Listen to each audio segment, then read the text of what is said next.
விஜய் அவர்கள் பேசின ஒரு விஷயம், இந்த கட்சி அந்த கட்சின்னு எந்த கட்சியுடன் கூட்டணி கிடையாது, மக்கள் கூட்டணி தான், தனித்து தான் போட்டி. தனித்து போட்டியிடுறது தான் இலக்கு அப்படின்னோம்னா ஏன் அதிமுகவோட பேச்சுவார்த்தை நடத்துறாங்க?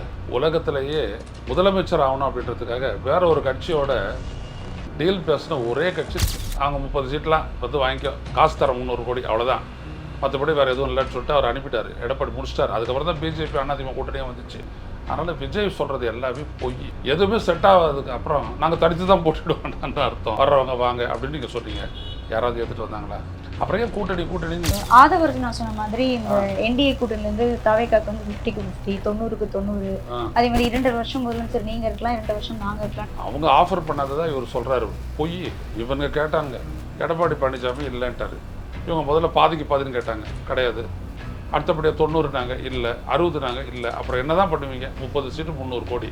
ஒரு கட்சி கூட விஜயம் முதல்வர்னு ஏற்றுக்கிட்டு சொல்லவே இல்லை. ஒரே ஒரு கட்சி கூட சொல்லுங்க பாப்பா. ரஜினி அவர்கள் வந்து எந்த ஒரு பிரச்சனைக்கும் வந்து குரல் கொடுக்காம இப்போ ஆதவருக்கு நான் சொன்ன இந்த ஒரு விஷயத்துக்கு ஏன் குரல் கொடுத்தீங்க? அவர் அரசியல் இல்லாதவர், அவர் விட்டுருங்க. இவர் குரல் கொடுத்தாராங்க திருப்பரங்குன்றத்துக்கு. கிறிஸ்துமஸ் அன்னைக்கு எவ்வளோ கிறிஸ்தவர்கள் இந்த நாடு முழுவதும் தாக்கப்பட்டாங்க. ஆனால் அதை பண்ணுறது RSS, அதை பண்ணுறது பிஜேபி. மாட்டிக்க கூடாது. அப்போ நீங்கள் தைரியமானவனா பயந்தான் கொள்ளிக்கலாம். தமிழ்மண் நேயர்களுக்கு வணக்கம். இன்று நம்மளுடன் இருப்பவர் மூத்த பத்திரிகையாளர் திரு ஐயநாதன் அவர்கள். வணக்கம். தாவேகா சார்பாக வந்து நேற்று வந்து இஃப்தார் நோன்பு திறக்கும் நிகழ்ச்சி வந்து நடந்தது. அந்த நிகழ்ச்சியில் விஜய் அவர்கள் பேசின ஒரு விஷயம், அதாவது வந்து இந்த கட்சி அந்த கட்சின்னு எந்த கட்சியுடன் கூட்டணி கிடையாது, மக்கள் கூட்டணி தான், தனித்து தான் போட்டி அப்படின்ற ஒரு விஷயம் வந்து விஜய் அவர்கள் சொல்லியிருந்தாரு. இதை நீங்கள் எப்படி சார் பார்க்குறீங்க? தனித்து போட்டின்றது தான் அவங்களுடைய கொள்கை, அவங்களுடைய இலக்கு அப்படின்னோம்னா ஏன் அதிமுகவோட பேச்சுவார்த்தை நடத்துகிறாங்க? உலகத்திலேயே முதலமைச்சர் ஆகணும் அப்படின்றதுக்காக வேற ஒரு கட்சியோட டீல் பேசின ஒரே கட்சி தமிழக வெற்றி கழகம் மட்டும்தான். அதிமுகவோட பேசுறது 2.5 ஆண்டு காலம் இவர் சீஃப் மினிஸ்டர் ஆகிறது, அதிமுக அதுக்கு சப்போர்ட் பண்ணும் அப்படிலாம் இவங்களே ஒரு கற்பனையில் போய் அவங்ககிட்ட பேசி மூக்கறுப்பப்பட்டு வந்துட்டாங்க. அவங்க 30 சீட்லாம் வந்து வாங்கிக்கோ, காசு தர 300 கோடி, அவ்வளோதான், மற்றபடி வேறு எதுவும் இல்லைன்னு சொல்லிட்டு அவர் அனுப்பிட்டார். எடப்பாடி முடிச்சிட்டார். அதுக்கப்புறம் தான் பிஜேபி அதிமுக கூட்டணியாக வந்துச்சு. அதனால் விஜய் சொல்கிறது எல்லாமே பொய். எதுவுமே செட் ஆகாததுக்கு அப்புறம் நாங்கள் தனித்து தான் போட்டுடுவோம்னு அர்த்தம். கூட்டணிக்கான அழைப்பு நீங்கள் விக்கிரவாண்டி மாநாட்டிலே கொடுத்த, உங்கள் கொள்கையை ஏற்றுக்கிட்டு, உங்களை தலைவராக ஏற்றுக்கிட்டு, உங்களை முதல்வராக ஏற்றுக்கிட்டு வர்றவங்க வாங்க அப்படின்னு நீங்கள் சொன்னீங்க. யாராவது ஏற்றுட்டு வந்தாங்களா? அப்புறம் ஏன் கூட்டணின்னு நீங்கள் பேசுகிறீங்க? என்றைக்கோ பண்ணிட்டு போயிட்டே இருக்கலாம்ல நீங்கள். அப்போ என்ன அப்படின்னோம்னா எதுவுமே நிறைவேறாத போது கடைசியில் வந்துட்டு அவர் என்ன சொல்கிறாரு அப்படின்னா, நாங்கள் கூட்டணிலாம் இல்லை, எதுவுமே இல்லை, எதையும் நம்பாதீங்க, எல்லாம் வதந்தி, நான் தனியாக தான் போட்டியிட போகிறேன் அப்படின்னு சொல்கிறாரு. அவ்வளோதான் சார். ஆதவருக்கு நான் சொன்ன மாதிரி இந்த என்டிஏ கூட்டணிலேருந்து தவைக்காக்கு வந்து 50க்கு 50, 90க்கு 90, அதே மாதிரி 2 வருஷம் முதலமைச்சர் நீங்கள் இருக்கலாம், 2 வருஷம் நாங்கள் இருக்கலான்ற இந்த ஒரு ஆஃபர்ஸ்லாம் வந்து உண்மையா? இது எப்படி சார் பார்க்குறீங்க? இல்லை, இது யாரோட பேசுனாங்க?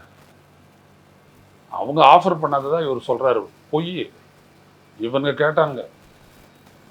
அதான் சொல்ல வரேன்னா, இந்த உலகத்திலேயே முதல்வர் ஆகணும்னு சொல்லிட்டு இன்னொரு கட்சியோட போயிட்டு பேரம் பேசுகிறேன் ஒரே கட்சி தமிழக வெற்றி கழகம் மட்டும்தான். அப்படி வேறு யாருமே இல்லை. கூட்டணி ஆட்சி அமைப்புன்னுவாங்க, கூட்டணியில் இடம் கொடுக்கணுவாங்க, கூட்டணி மந்திரி சபைவாங்க, ஏதோ சொல்லுவாங்க. இவங்க மட்டும்தான் நான் முதல்வர் ஆகணும், எடுத்த உடனே முதல்வர் ஆகணும் அப்படின்னு சொல்லிட்டு போய் பேசுனாங்க. எடப்பாடி பழனிசாமி இல்லைன்ட்டாரு, அதிமுக இல்லைன்ட்டாங்க. இவங்க முதல்ல பாதிக்கு பாதின்னு கேட்டாங்க, கிடையாது. அடுத்தபடியாக 90 இல்லை, 60 இல்லை. அப்புறம் என்ன தான் பண்ணுவீங்க? 30 சீட்டு 300 கோடி அப்படின்னு சொன்னாங்க. அவ்வளோதான், அதோட முடிஞ்சு போச்சு. வேறு எந்த கட்சியும் இவங்களை வந்துட்டு 90 சீட்டு தரேன், 2 வருஷம் நீங்கள் முதல்வர், ஒரு கட்சி கூட விஜயம் முதல்வர்னு ஏற்றுக்கிட்டு சொல்லவே இல்லை. ஒரே ஒரு கட்சி கூட சொல்லுங்க பாப்பா. விஜய் இந்த கட்சி ப்ரூவே பண்ணாத கட்சி, ஒரு கட்சி. 2வது ஒரு ரசிகர் ஓட்டை தவிர வேறு எதுவுமே கிடையாது. அதனால் அப்படியே இவர்கிட்ட இவங்ககிட்ட வந்துட்டு எல்லாரும் நின்னாங்க. இவ்வளோ நீங்கள் பெருசாக பேசுகிறீங்க, 30%, 40% ஏதாவது ஒரு சின்ன கட்சி வந்து உங்களோட நின்றுச்சா? இறந்த ஒரு முஸ்லீம் கட்சியும் நீங்கள் வேணான்னு சொல்லிட்டு போயிட்டு திமுக கூட்டணிக்கு ஆதரவு தெரிவிச்சுட்டு போயிட்டாங்க. அப்புறம் என்ன இருக்குது உங்கள்கிட்ட? அப்போ விஜய் சொல்கிறதும் இந்த ஆதவர்ஜுனா பேசுகிறதும் எல்லாம் பொய், கடைஞ்செடுத்து பொய். எனக்கு நல்லா தெரியுதெல்லாம். சார், இது தொடர்ந்து வந்து ஆதவர்ஜுனா அவர்கள் சொன்ன ரஜினி அவர்களை பற்றி சொன்ன ஒரு விஷயம், அது ஒரு மிகப்பெரிய சர்ச்சையாகவே மாறிட்டு இருந்தது. ஒரு பக்கம் வந்து ரஜினி ஃபேன்ஸ் எல்லாருமே வந்து விஜயை வந்து சாட ஆரம்பிச்சிட்டாங்க. இதனால் வந்து இப்போது விஜய்க்கு வர வாக்குகள், அதாவது வந்து ரஜினி ஃபேன்ஸ்லேருந்து வர வாக்குகள் வந்து வராமல் போகுமா?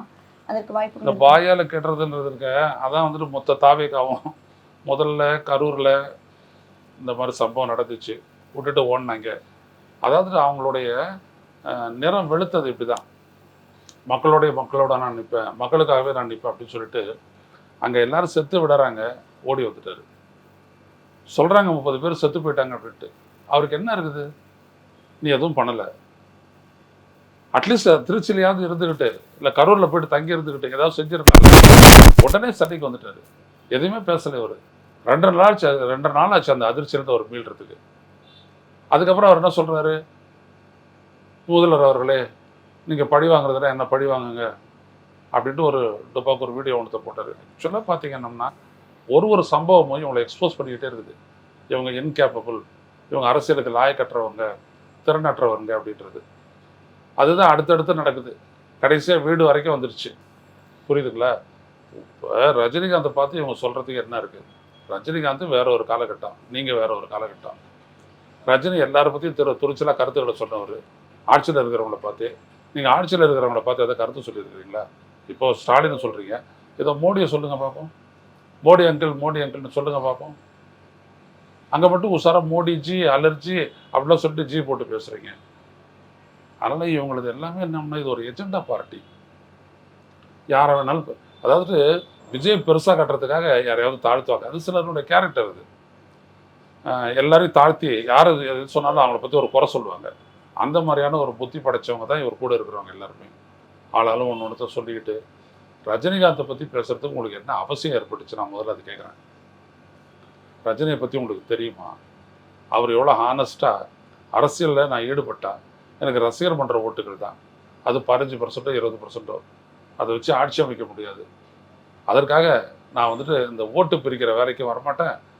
அந்த விடயத்தில் அந்த விளையாட்டில் என்னோட ரசிகர்களையும் பலியிட மாட்டேன் அப்படின்னு சொல்லிட்டு அவர் விலகினார். அந்த ஆனஸ்டி உங்ககிட்ட இருக்குதா? 30% 40% புளிகிட்டு தெரியுறீங்களே, உங்ககிட்ட அந்த ஆனஸ்டி இருக்குமா? ரஜினி அவருடைய கருத்தை எல்லாமே சொல்லிட்டு போவார், அது வேற கதை. ரெண்டாவது அவரு கலைஞரும் ரொம்ப நண்பர்கள் மாதிரி பழகிட்டு இருந்தாங்க, அது எல்லாருக்கும் தெரியும். அதனால இவங்க எதையுமே புரியாம ஸ்டாலினை பற்றி ஒரு அவதூறு சொன்னாங்க இல்லையா, பயந்து ஓடிட்டாரு அப்படின்னு சொன்னாங்க இல்லையா அவங்க, அதே மாதிரி இது ஒரு அவதூறு, அவ்வளோதான். இப்போ சொல்ற ஒரு விஷயம் என்னன்னா, ரஜினி அவர்கள் எந்த ஒரு பிரச்சனைக்கும் குரல் கொடுக்காம இப்போ அவர் நான் சொன்ன இந்த ஒரு விஷயத்துக்கு ஏன் குரல் கொடுத்தீங்கன்னு ஒரு விஷயம் பேசப்படுது இல்லை சார்? என்ன அது குரல் கொடுக்கல? அவரு ரஜினிகாந்த் என்னைக்கு குரல் கொடுத்துருக்காரு? அவர் விவரம் தெரியாதவர் ஓரமா இருப்பாரு. இவர் தான் விவரம் தெரியாத பேசிட்டு இருக்காரு. இவர் குரல் கொடுத்தாராமா திருப்பரங்குன்றத்துக்கு? அவரு அரசியல் இல்லாதவர், அவர் விட்டுருங்க. நீங்க அரசியல் இருக்கிறவங்க, இதோ நாங்க மதச்சார்பின்மைன்னு சொல்றீங்க. அங்க மதவாதிகள் திருப்பரங்குன்றத்தில் அவ்வளோ பெரிய பிரச்சனை பண்ணாங்களே, நீங்க ஏன் எதுவும் பேசல? கிறிஸ்துமஸ் அன்னைக்கு எவ்வளவு கிறிஸ்தவர்கள் இந்த நாடு முழுவதும் தாக்கப்பட்டாங்க. கிறிஸ்துமஸ் பொருட்களை விற்கக்கூடிய கடைகள் தாக்கப்பட்டுச்சு. அதுக்கெல்லாம் ஏன் விஜய் பதில் சொல்லலை? ஸோ விஜய்க்கு என்னன்னா, அதை பண்றது ஆர்எஸ்எஸ், அதை பண்றது பிஜேபி, மாட்டிக்க கூடாது. அப்போ நீங்க தைரியமானவனா பயந்தாங்கொள்ளிங்களா? உங்களுடைய செயல்பாடு எல்லாம் காட்டிடுது இல்லை. நீங்க ஏன் ரஜினி கிட்ட போறீங்க? நீங்க அரசியல்ல இருக்கீங்க, நீங்க பேசுங்க. 3 முறை போயிருக்கீங்க சிபிஐ விசாரணைக்கு. என்ன உங்ககிட்ட கேட்டாங்க? வெளில சொல்ல முடியுதா? தைரியம் இருக்கா உங்களுக்கு? அது கிடையாது. சும்மா இங்கே ஸ்டாலின் மட்டும் திட்டிக்கிட்டு அப்படியே ஒரு அரசியல் பண்ணிட்டு ஒப்பேற்றிக்கிட்டு போறீங்க, அவ்வளோதான். சரி, இந்த 3வது முறையாக விஜய் அவர்கள் சிபிஐ விசாரணைக்காக போயிருக்காங்க. ஆனால் வெளியே வரும்போது ரொம்ப மகிழ்ச்சியோட தான் அவர் வெளியே வந்துடுது. என்ன கேள்விகள் கேட்கப்பட்டிருக்கோ இல்லை என்ன விஷயங்கள் பேசப்பட்டிருக்கோ நீங்கள் நினைக்கிறீங்க? அந்த பிரச்சனை தொடர்பாக ஒரு 41 பேர் இறந்த ஒரு சம்பவம் அது கரூரில். நெரிசல் அரிசிக்கு 41 பேர் செத்தவங்க, குழந்தைங்க உட்பட. அது தொடர்பான விசாரணை நடந்தது. உள்ளபடியே அங்கே விசாரணை நடத்துறதுன்னா இப்படி மகிழ்ச்சியாக ஒருத்தன் கையாடிட்டு வருவாங்க. அப்போ அங்கேயும் ஒரு டீலு. இதுதான் உண்மை. விஜயோட ஏதோ ஒரு டீல் போட்டிருக்கிறாங்க, அதுக்கு அங்கே கூட்டு பேசியிருக்கிறாங்க, அவ்வளோதான். ஒப்புக்குனாச்சும் இல்லாட்டி ஒரு விசாரணையில் எவ்வளோ அழுத்தம். முதல் 2 முறை வரப்போது இப்படி அவர் பண்ணார். அவர் இப்படிலாம் கையாட்டினார். அப்போ 2 முறை இப்போ ஏன் கையாட்டுறாரு? அப்போ முதல்ல 2 முறை உண்மையான விசாரணை நடந்துச்சு, அடுத்த 4 போட்டு உடனே அவர் அப்படியே பதுங்கி காரில் ஏறி போயிட்டார். இவர் இப்போ கையாட்டிட்டு வர்றாருன்னு என்ன அர்த்தம்? எல்லாம் செட்டில் பண்ணிட்டோம் அப்படின்றது தானே அர்த்தம்.